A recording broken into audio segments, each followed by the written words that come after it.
I want to talk to you about some of the things that you're doing now, because before we turned on the lights here, I was talking to you about how scary all of this is and must be, even with someone with your credentials and your resume of success, to be out on your own. The Skip Bayless Show was on YouTube. You should check it out. I imagine it's one of the reasons that you're doing this, because you've got to get out there now and do some sales that I didn't think you were doing at 72 years old, because you've been supported by the mainstream media for a long time, and it's much more comfortable than what it is that you're doing now. Yeah, it's not as challenging as this in a good way. This is the ultimate challenge, which I needed at my stage and age. And I don't know that you view it as a challenge. You're winning. You're winning. It's hard to win in this space, but from the outside in, you're a runaway success to me, and I honor that, because it's been 4-ish years of this for you, and I don't know exactly how you did it, because you've, with some help from John Skipper from above, you've created an empire of a show and shows and all the things you talked about, the documentaries and all the things that are a part of this. I'm in awe of that, because I have learned over the last month how hard it is in this space, and how hard it is to maintain that sort of runaway success in this space. But you are rare, because you're a rare talent to me. And you had rare writing talent, rare broadcast talent that was very different from mine, but it's still very rare. And you have parlayed that and enhanced it and used it as your rocket fuel into a new space. And I can only judge by my small sample size of my friends talk about what Dan said and what Dan's doing, and about he did that, and he had a conversation with so-and-so on South Beach sessions. I keep calling it conversations, but it's a conversation. It's a beautiful conversation, and you're a gifted interviewer and a prober, and you have wisdom of age now to go with your talent. When you were 26 and 30 and 36 and you were the young gun at the Miami Herald, you didn't have the perspective that you have now. And now you're at your most dominant, because you get it and you got it and you've done all the above. And now you've gone into a scary space, and I think you've dominated it. I don't know how you view it, that's what I think. Thank you. I was pushed into it, not unlike you were, I think, from what it is that I wasn't pushed. I wanted to try it, but it's edge of cliff, man. And I'm sure you still feel like you're clinging to edge of cliff on certain days. Yeah, when you're fighting for this stuff, it doesn't always feel like joy, because there are a whole lot of young people who are doing a bunch of different things in this space. And so, and I don't know that we are necessarily aging out, but we're older now. And you need to. I mean, I still think, you can ask my wife. We mostly get this at Century City Mall. We live a block away. So it's out here on west side of LA. It's a beautiful mall. I think it's the greatest mall in America, even though there is a Mall of America that's very good. But the point is, every Saturday we take our little daughter, our dog Hazel, our Maltese, to walk in the mall, because it's a parade of dog walkers in the mall. So I do get recognized, and Ernestine is constantly astounded at 10, 12, 14, 16-year-old kids who rush up to me in packs, Skip Bayless, and they call me Skip. And she says, you're so much older than they are, but they're treating you like you're one of them. I have a young soul. I have young energy in me, and they love that. They feed off that, and they treat me like an equal. So they respect the fact that we've been through all the wars. I've been through all the newspaper wars. I've moved, I've fought, I've been through the politics at ESPN and the politics at Fox.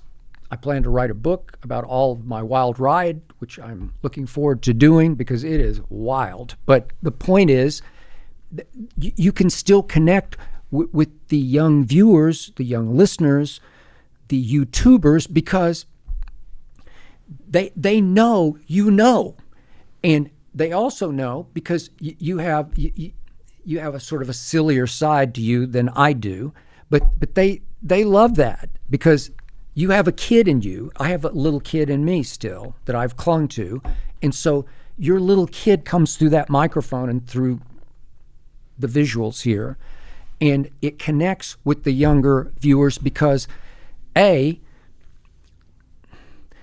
you're still embracing sports the way they embrace sports. You're still, it's fun and games to you more than it is to me, but the kids are still, they know that you're viewing it just the way they do, but you do have the wisdom of not the ages, but of age.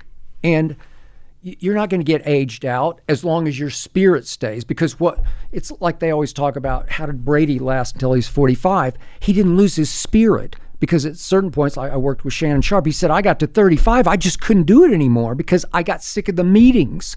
Well, I'm not sick of the meetings, whatever the drudgery or the dirty work is that we all have to go through, because you're overseeing an entire operation. It's hard, man.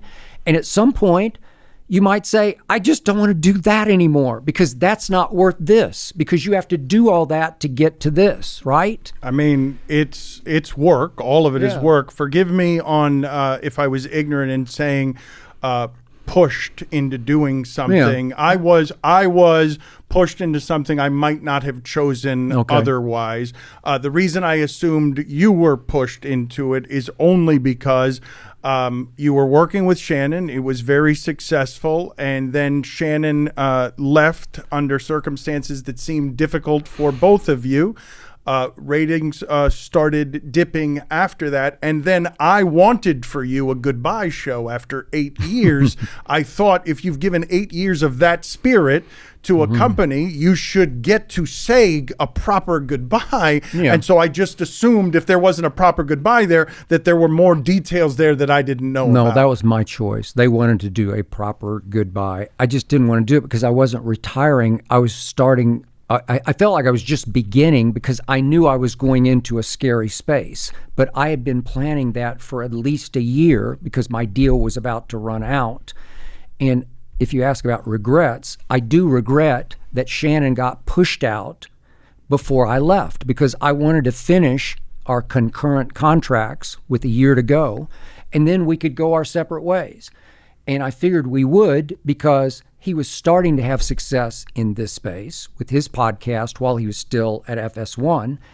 And I love working with Shannon, but we only had one clash one day for one flashpoint moment that I think I didn't really understand where he was coming from, but we sat down after the show with our boss presiding. I should tell the people, this was when you said to him, you reduced his career in front of people, comparing it to Tom Brady and saying, well, you want to talk about, what was your word about pitchfork and torch?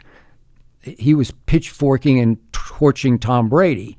And I'm like, Shannon, he only won 7 Super Bowls. I know you won 3, but he was the quarterback who won 7, should have won 8. Belichick stole one from him, wouldn't play Malcolm Butler against the Eagles. I still don't get that. Gave up 41 points to Nick Foles. Okay, so Brady should have won that. All he did was throw for a record 505 yards in that game, all-time playoff record.